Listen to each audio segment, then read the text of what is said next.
And various products and services are featured in an expo launched for senior citizens in Alabang, Muntinlupa City. We'll have the full story from Sam Ramirez. Just like infants, our grandparents are also in need of extra attention and care because of their delicate condition. It is also a way for us to give back for the times that they took care of us.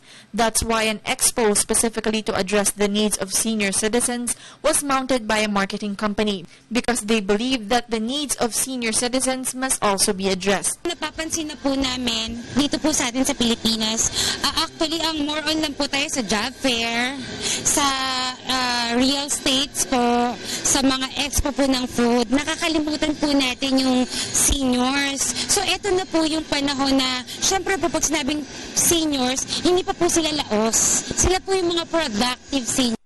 Kailangan makilala rin. A lot of exhibitors joined the expo, most of which offer services and products for better health. Representatives from Social Security System and PhilHealth are also present to answer some of the queries about pension and health packages. Ang mga senior citizen po, yan po yung unang-una nilang inas po sa amin na kung pwedeng pumunta dito dahil sa mga katanungan po. Like for example po yung SSS, yung buwan-buwan po nilang pension. So nandito po sila. So ang PhilHealth din po pag nagkakasakit, pinapaliwanag din po sa kanila yon. Those who already visited the expo were glad that they came because of a lot of freebies and free services. Ito lahat, maganda.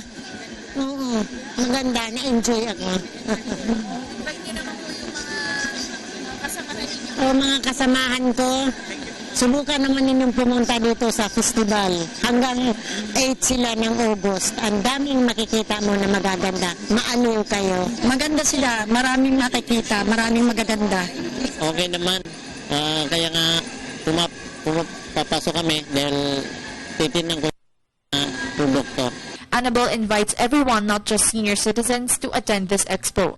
Iniimbitahan ko po ang lahat po na nanonood ngayon na pumunta po kayo dito sa second level Carousel Festival Mall, Alabang, Muntinlupa City. At ngayon po yung start September 2 hanggang 8, 2013, so Monday to Sunday po yan.